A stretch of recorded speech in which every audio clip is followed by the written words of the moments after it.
Hi everyone, welcome back to episode 4 or week 4 of the Roxy's Journal of Stitchery May edition, my little cigar box. Now, last time I was talking about maybe putting this along the side.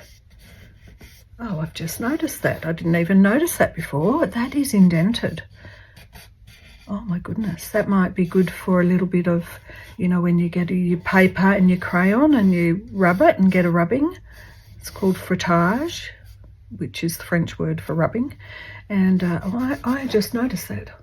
How did I miss that all that time? Anyway, what I'm up to, I have scanned the front of the little imperials, traced it off, and so I have been using an 8B because it's really soft to get this impression, and I've got this bit off that top of the box there, so that's here.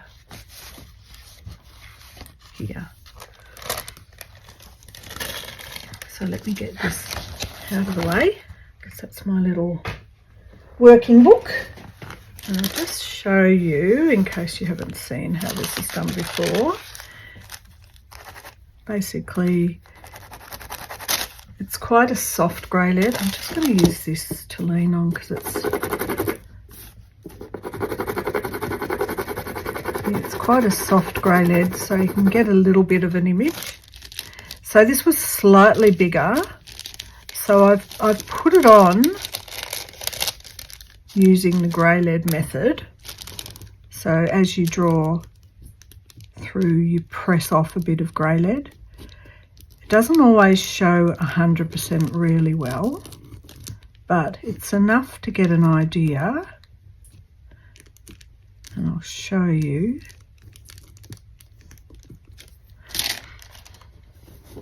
You might not be able to see it very well, but I can just use that as a design idea and just make them slightly smaller.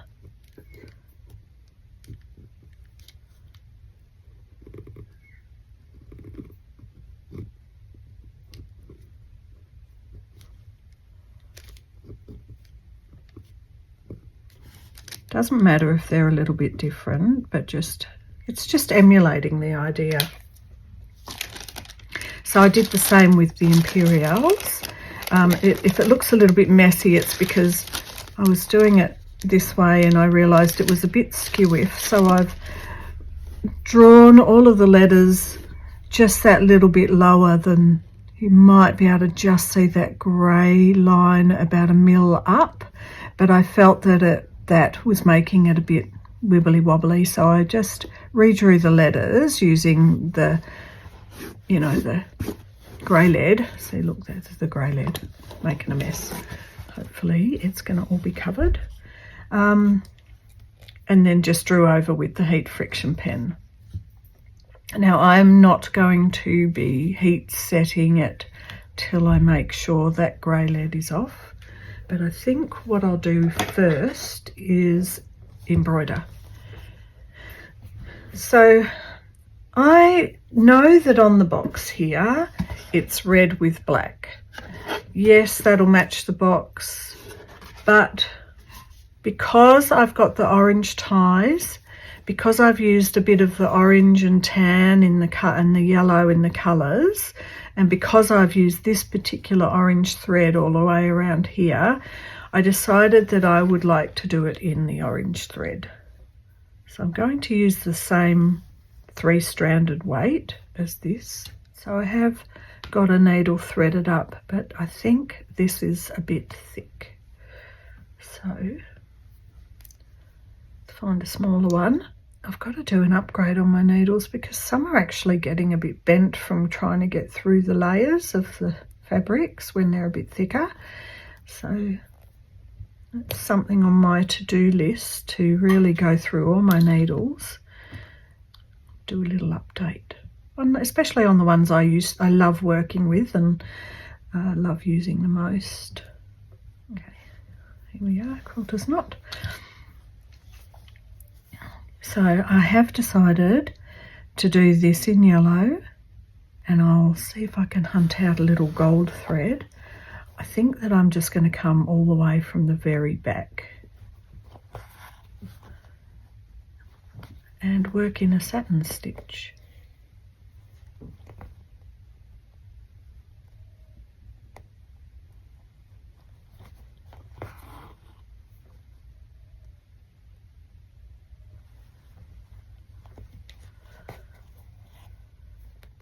I might have been better going downwards, but I do like how I've got a lot of the up and downs and the cantha stitch. I think I like the contrast to the cantha stitch.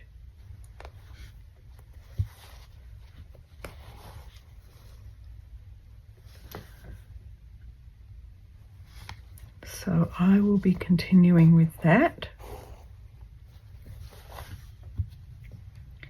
and finding gold. And I've been thinking, am I doing anything else on this?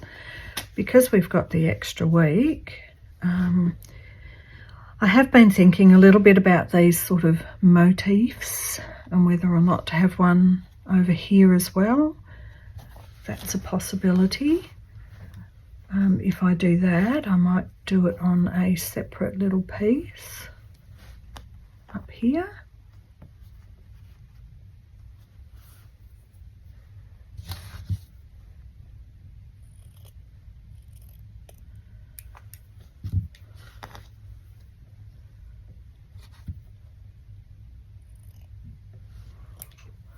Especially to bring a little bit more of, because the gold isn't really showing up so well here, but I also love this little sun emblem as well.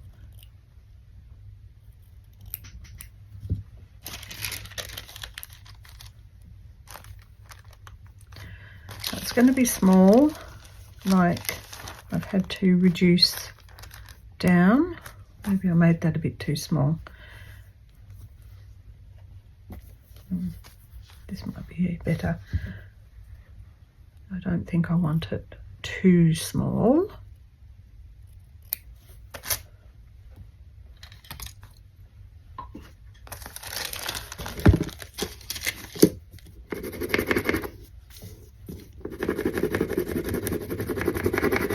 Might not get much more use out of the paper because it's starting to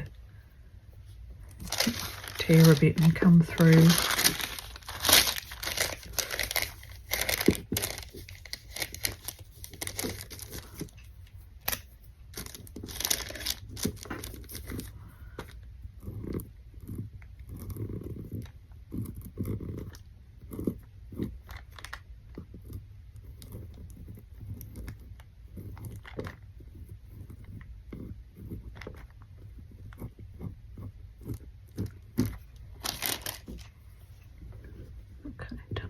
See that, but certainly the friction pen will bring it out. It's enough for me to just see.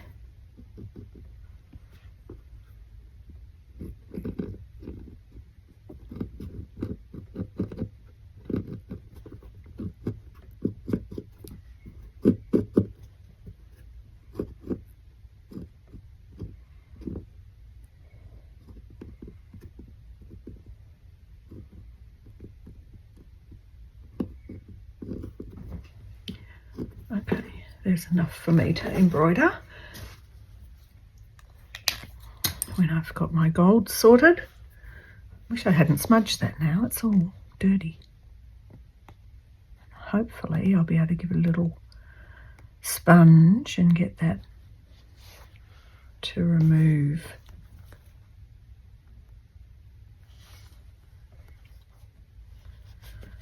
Funny how I didn't like the idea of a box at the start, but I'm actually really enjoying this bit of material.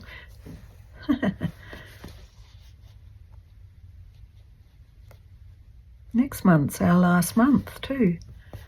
Didn't that come around quick? And I'm looking forward to one great big long project for the next volume 6, whatever it may be.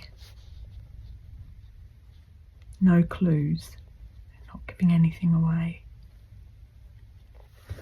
Okay, so you can see what I'm doing, and I'm going to do the rest of that off camera because it's a bit boring to watch, and I will be back.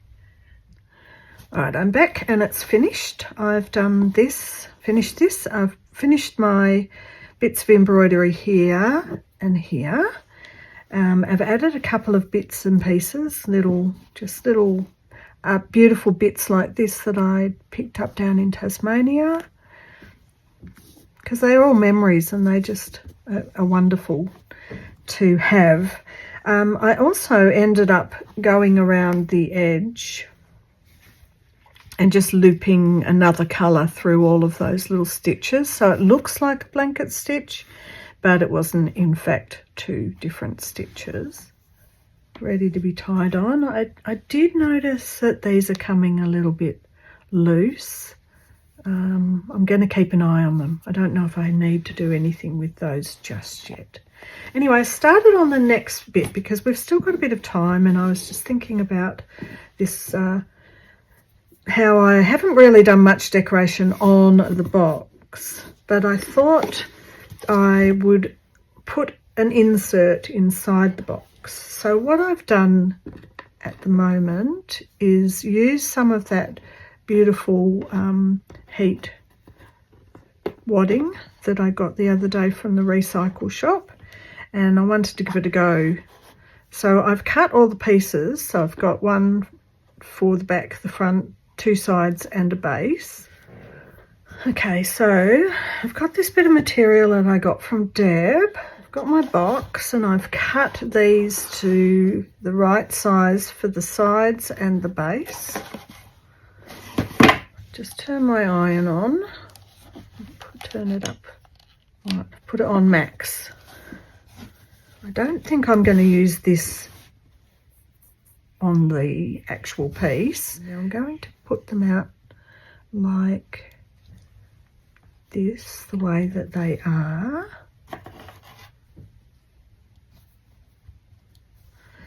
And I'm going to work out, you can feel there's just a slight shiny side to it. They all need to go down on the fabric. Same with this. So I can see the bit of the shine. And I can feel it's just slightly rougher on the back. And I'm going to pull these out. All right, let's just see. I think I might need to do it somehow differently, like upside down, right? So that this is closer to the heat part. This could be a dismal fail if that wadding I got was a bit too old and the glue doesn't work so well.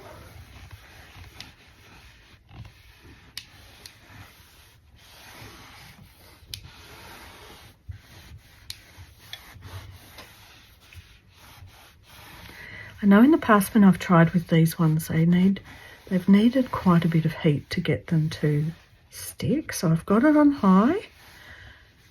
I'm giving it quite a go. Let's see. Oh, that's on. So now what I'm wanting to do is put my edges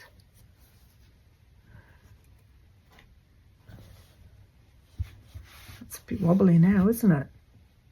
It's not as easy to do it if you're doing it upside down, but you just have to do it that way.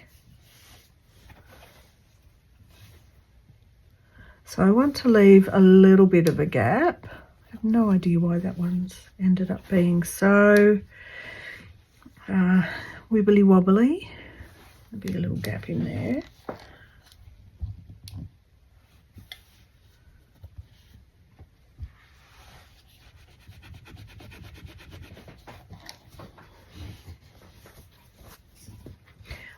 that's what I'm doing, so that when it's in the box there is a little bit of a line, a delineation, and I can fold this over, and the same with the corners. So I'm going to just finish ironing those on and I'll be back. Okay, so they're all on. I'm going to cut down. I want enough to turn over the edges. It doesn't really matter so much what's at the bottom of the box, no one really sees it, but enough to just get, you know, over these edges like that. All right, cut that down. This must have been in someone's garage, I think. There's little bits all over the place. Going to turn over all of these little edges, pin them down like so. Then when it's in the box, it's going to be like this. So I'm looking at what to do with the corners. So when I get to this corner and here,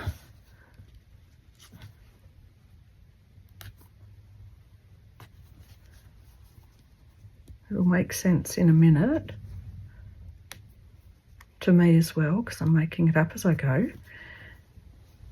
When we get to a corner, I've been in two minds.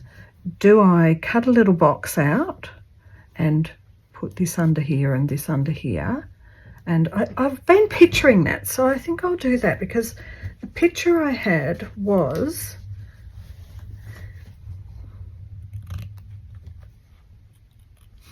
I'll show you. And it's a shame I don't have any more of that orange thread left. This was the picture I had inside my box. When it's finished, that'll need to do a little line like that. Was a little tiny ties on each corner.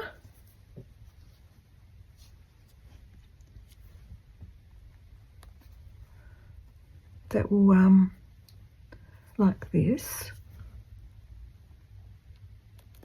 with a little ribbon to tie it. Or the other thing is, when it's actually in the box, just pushing it in will just keep those little edges together anyway, because just the nature of pushing it in. So I think that's what's happening. I might not go the extra length to put little ribbons, but the most important thing is getting this all stitched down, cutting each of these, and then seeing if I actually want to do any embellishments on this, because it could just be the base of a box, and then I'll use it to store things in, special things, or it could actually be a little bit of slow stitch artwork on its own. Coulda, woulda, shoulda.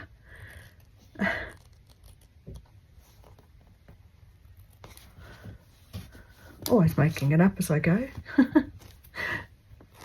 That is the creative process. So that's where I'm up to. I'm going to probably use a very thin thread and just stitch all these little edges down. Isn't it amazing? You just start something and you go, I know what I was going to do, and I'm doing what I was going to do. But as you start doing it, little ideas come into your mind. I love the creative process. So little ideas like, I just thought that maybe there should be some buttons. I might invisible stitch the entire thing so it looks quilted.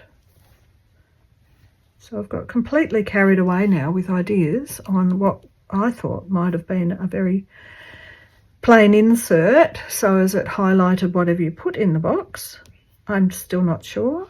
Maybe that little bit of smocking I got the other day, which was so gorgeous, might be good to hold little things like that.